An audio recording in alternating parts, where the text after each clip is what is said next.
Hello everyone, good morning to all students. Hope you all are fit and fine at your homes.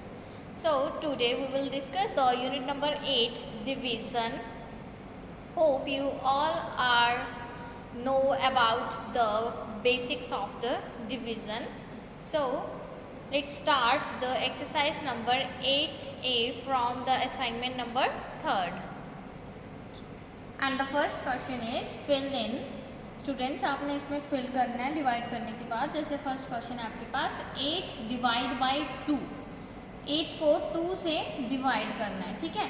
तो जब आप 8 को 2 से divide कर रहे हो तो 2 का टेबल या तो आप साइड पे लिख लेना या फिर क्या है उसे रीड करना। जैसे 2 1 जा 2, 2 2 जा 4, 2 3 जा 6, 2 4 जा 8। तो स्टूडेंट्स 8 कहाँ पे आया 2 के टेबल में? 4 जा 2 4 जा 8। क्लियर? तो इसका आंसर क्या आ जाएगा आपके पास? 4। 8 divide by 2 is equals to 4। Clear? अब इसको अगर हमने मल्टीप्लाई में चेंज करना है तो उसका भी एक रिलेशन होता है। जैसे हमारे पास है आ जाएगा इसमें 4 multiply by 2 is equals to 8। Clear students?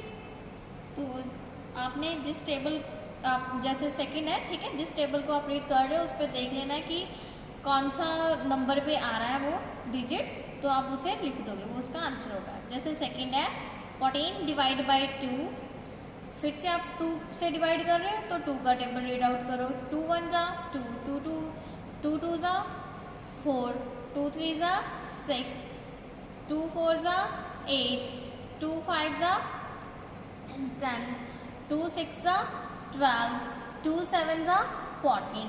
तो 14 आ गया ना स्टूडेंट्स अब 2 के टेबल में। कहाँ पे आया? 2 7 जा, तो यहाँ पे 14 डिवाइड बाई 2 कितना आ जाएगा? 7। 2 7 जा 14। Clear students? बाकी सब क्वेश्चंस आपने ऐसे ही करने हैं, ठीक है। सभी को टेबल्स आते हैं ना, टेबल्स किए हुए हैं आपने अप टू, आई थिंक इसमें आपके पास अप टू 15 तक है, ठीक है। तो आप इनको सबको ट्राई करना। अगर नहीं समझ में आता तो असाइनमेंट से हेल्प लेना, ठीक है। सभी क्वेश्चंस को आपने ट्राई करना है ऐसे ही। And now come on the question number second, and the second question is fill in again. Second question में फिर से आपने फिल इन करना है स्टूडेंट्स। तो उसमें क्या करना है, जैसे फर्स्ट है 5 डिवाइड बाई 1। अगर आप स्टूडेंट्स किसी भी नंबर को 1 से डिवाइड कर रहे हो तो वही नंबर आएगा आपके पास सेम, ठीक है। If you divide any number by 1 then we get the number itself, ठीक है। तो जो हमारे पास नंबर जिसको हम 1 से डिवाइड कर रहे हैं तो वही नंबर आएगा आंसर में। Clear students? 5 divide by 1 is equals to 5, ठीक है। सेकेंड है कि अगर हम सेम नंबर को सेम नंबर से डिवाइड कर रहे हैं, जैसे 7 डिवाइड बाई 7, सेम नंबर है दोनों को डिवाइड कर रहे हैं, तो आपके पास आंसर आएगा 1। Clear students? अगर आप किसी भी नंबर को 1 से डिवाइड कर रहे हो तो वही नंबर आएगा जिसे आप 1 से डिवाइड कर रहे हो। और अगर आप दो सेम नंबर्स को डिवाइड कर रहे हो तो आपके पास उसका आंसर 1 आएगा। Clear? And one more thing is that if we divide 0 to any number, ठीक है, 0 को डिवाइड कर रहे हैं किसी भी नंबर से, 0 को किसी भी नंबर से डिवाइड कर रहे हैं तो वो आपके पास आंसर क्या आएगा? 0 आएगा ऑलवेज, ठीक है। 0 को अगर हम किसी भी नंबर पे डिवाइड करेंगे तो वो क्या होगा? 0। जैसे स्टूडेंट्स आपको पता है ना हमारे पास रिलेशन होता है, जैसे हमारे पास ये है,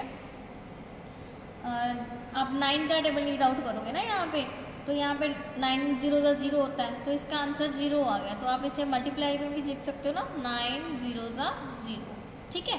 तो ये रिलेशन हो गया मल्टीप्लाई वाला और ये डिवाइड वाला, तो दोनों में आंसर यहाँ पे आपके पास 0 ही आएगा। Clear students? 0 को अगर आप किसी भी नंबर से डिवाइड करोगे तो उसका आंसर 0 ही आएगा। Clear? Okay, now come on the exercise number 8B, and the first question is divide and check the answer. Students in questions में आपने पहले डिवाइड करना है एंड देन डिवाइड करने पे जो आंसर आ रहा है उसे चेक करना है, ठीक है। तो फर्स्टली हम देखते हैं कि डिवाइड कैसे करना है। जैसे आपके पास फर्स्ट क्वेश्चन है, आपने 24 को 2 से डिवाइड करना है, ठीक है। तो 24 को 2 से डिवाइड कर रहे हो तो आप साइड पे 2 का टेबल लिख लोगे। 2 0 ज़ा 0, 2 1 ज़ा 2, 2 2 ज़ा 4, 2 3 ज़ा 6, 2 4 ज़ा 8, 2 5 ज़ा 10, 2 6 ज़ा 12, 2 7 ज़ा 14, 2 8 ज़ा 16, 2 9 ज़ा 18, 2 10 ज़ा 20। ठीक है, तो आपने 2 का टेबल लिख लिया साइड पे। देन आप देखोगे कि वो नंबर कौन सा गिवन है, 24 गिवन है। 24 20 तक जा रहा है हमारा टेबल, तो 2 तो है ना 2 के टेबल में फर्स्ट नंबर, तो 2 1 ज़ा 2, 2 लिख लिया। देन 2 में से 2 को सब्ट्रैक्ट किया 0। ठीक है, ऊपर से क्या आएगा 4, 4 आ गया ना ऊपर से। तो अब 2 के टेबल में स्टूडेंट्स 4 कहाँ आ रहा है, 2 2 ज़ा 4, 2 पे आ रहा है तो 2 2 ज़ा 4। क्लियर, देन उसे सब्ट्रैक्ट करने के हमारे पास 0 आ जाएगा।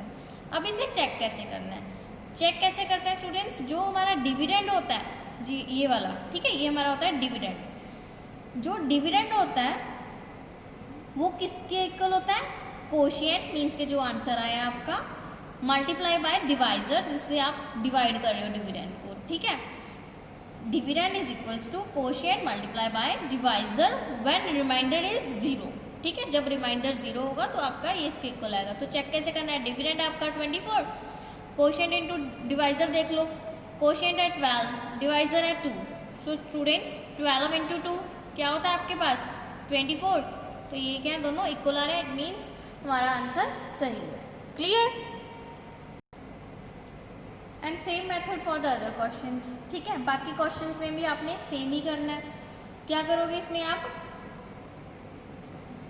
जैसे नेक्स्ट क्वेश्चन में आपके पास 3 से डिवाइड करना है। ठीक है, 69 डिवाइड बाय 3, 69 को 3 पे डिवाइड कर रहे हैं, तो इसमें हम किसका टेबल लिखेंगे स्टूडेंट्स, 3 का। 3 0 ज़ा 0, 3 1 ज़ा 3, 3 2 ज़ा 6, 3 3 ज़ा 9, 3 4 ज़ा 12, 3 5 ज़ा 15, 3 6 ज़ा 18, 3 7 ज़ा 21, 3 8 ज़ा 24, 3 9 ज़ा 27, 3 10 ज़ा 30। ठीक है, तो 3 का टेबल लिख लिया।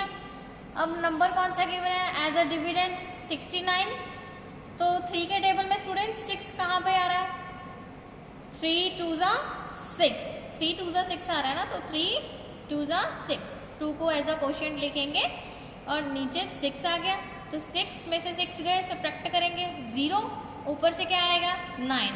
ठीक है, अब 9 कहाँ पे आ रहा है स्टूडेंट्स 3 के टेबल में, 3 3 ज़ा 9। ठीक है, रीड आउट कर लो इसे, 3 0 ज़ा 0, 3 1 ज़ा 3, 3 2 ज़ा 6, 3 3 ज़ा 9, तो 3 3 ज़ा 9। सब्ट्रैक्ट करने पे अगेन हमारे पास 0 आ जाएगा। तो क्वोशिएंट क्या आ गया हमारे पास 23, और डिविडेंड क्या आया, सॉरी डिवाइजर है हमारे पास 3। तो अब हम इसे चेक करेंगे। चेक क्या करने के लिए हमें सबसे पहले क्या देखना है, डिविडेंड। डिविडेंड कितना है 69, तो dividend is equals to 69। Quotient और डिवाइजर, कोशिएंट है 23, डिवाइजर है 3, इन दोनों को मल्टीप्लाई करते हैं। मल्टीप्लाई करने पे हमारे पास सेम आंसर आ रहा है कि नहीं चेक करेंगे। 3 3 ज़ा 9, 3 2 ज़ा 6, इट बिकम्स 69। तो ये हमारे पास सेम आंसर दे रहा है। डिविडेंड और इन दोनों की प्रोडक्ट इक्वल है, तो इट मीन्स हमारा आंसर सही है। क्लियर स्टूडेंट्स, पता चल गया कि डिवाइड कैसे करना है और उसे चेक कैसे करना है हमने। Okay, and please try the other questions related to this. Now come on the exercise number 8C. तो स्टूडेंट्स 8C में भी हमारे पास डिवीज़न ही है। डिफरेंस क्या है कि इसमें हमारे पास 3 डिजिट्स हैं एज अ डिविडेंड। ठीक है, तो 3 डिजिट्स को हमने डिवाइड करना है। इसमें भी हमने सेम वैसे ही करना है जैसे हम 2 से डिवाइड कर रहे हैं, तो 2 का टेबल यहाँ पे हम लिख लेंगे या उसे रीड आउट कर लेंगे। ठीक है, तो स्टूडेंट्स 2 के टेबल में 4 कहाँ पे आ रहा है, 2 0 ज़ा 0, 2 1 ज़ा 2, 2 2 ज़ा 4, 2 पे आ रहा है ना, तो 2 2 ज़ा 4, सब्ट्रैक्ट करने पे यहाँ पे आ जाएगा 0 और 8 नीचे आ जाएगा। ठीक है, अब 8 यहाँ पे आ गया। अब 2 के टेबल में 8 आता है स्टूडेंट्स, कहाँ आ रहा है बच्चे 8, 2 0 ज़ा 0, 2 1 ज़ा 2, 2 2 ज़ा 4, 2 3 ज़ा 6, 2 4 ज़ा 8, वेरी गुड, 2 4 ज़ा 8। ठीक है, तो 8 में से 8 को सब्ट्रैक्ट कर देंगे तो 0 आएगा। नेक्स्ट अगेन हमारे पास नीचे नेक्स्ट डिजिट आएगा कौन सा, 4। तो 4 अगेन आ गया ना, 2 2 ज़ा 4, तो 2 2 ज़ा 4। Clear students? तो ऐसे हमारे पास इस डिवीज़न का आंसर आ जाएगा। और अगर उन्होंने आपको चेक करने को बोला हुआ है क्वेश्चन में, तो चेक हमने सेम वही मेथड से करना है। Dividend is equals to the product of quotient and divisor. ठीक है, जो डिविडेंड है वो किसके इक्वल होगा, कोशिएंट और डिवाइजर को अगर हम मल्टीप्लाई करेंगे उनकी प्रोडक्ट के इक्वल होगा हमारा dividend. Clear students? Now come on the question number second, and the first part is 555 divide by 5। ठीक है, नंबर है, आपने इसे 5 से डिवाइड करना है। तो सिंपल थिंग इज दैट, क्या हमारे पास 5 का टेबल लिखने की ज़रूरत भी नहीं है आपको यहाँ पे। अगर फिर भी आपको कन्फ्यूज़न हो रही है तो आप लिख लो। ठीक है, 5 के टेबल में 5 तो आता ही है ना स्टूडेंट्स, तो 5 1 ज़ा 5, सब्ट्रैक्ट करने पे 0 आ गया, ऊपर से 5 आ गया, फिर से 5 1 ज़ा 5, सब्ट्रैक्ट करने पे 0 आ गया। नेक्स्ट अगेन हमारे पास 5 आ जाएगा, तो 5 1 ज़ा 5। Clear students? मीन्स आपने सभी डिवीज़न ऐसे ही करनी है। और अगर आपने चेक करना है तो वो मैं आपको बता चुकी हूँ कि dividend is equals to the product of quotient and divisor. Clear students? Now come on the question number 5th। Question number 5th में भी आपको डिवाइड ही करना है स्टूडेंट्स। जैसे आपके पास गिवन है 400 डिवाइड बाई 2, 2 से डिवाइड कर रहे हो, तो 2 के टेबल में स्टूडेंट्स आपके पास 4 आता है ना, 2 2 ज़ा 4। ठीक है, 4 को सब्ट्रैक्ट करने पे 0 आ गया। आगे क्या है हमारे पास, जीरोज़ हैं। 2 के टेबल में 0 कहाँ आती है, 0 भी आती है, तो जो जीरोज़ आपके पास लेफ्ट रह गए मीन्स के बच गई हैं, उनको अपने डायरेक्ट यहाँ पे लिख देना है आंसर में। ठीक है, क्योंकि वो तो 0 पे ही जाएगा ना, 0 आ रहा है अब नीचे, तो 2 0 ज़ा 0, 2 0 ज़ा 0 अगेन। ठीक है, तो आप डायरेक्ट इनको 4 को डिवाइड कर लिया 2 से, तो डायरेक्ट जीरोज़ को यहाँ पे लिख सकते हो आप कोशिएंट में as a answer. Clear? Same for the next 600 divide by 2, 2 के टेबल में 6 कहाँ आता है स्टूडेंट्स, 3 पे, 3 2 ज़ा 6, अगेन 2 जीरोज़ हैं गिवन, ये भी 0 पे ही जाएंगी, तो जीरोज़ आप एज इट इज़ लगा सकते हो। Clear? Now come on the question number 9, and the first part is 300 divide by 3।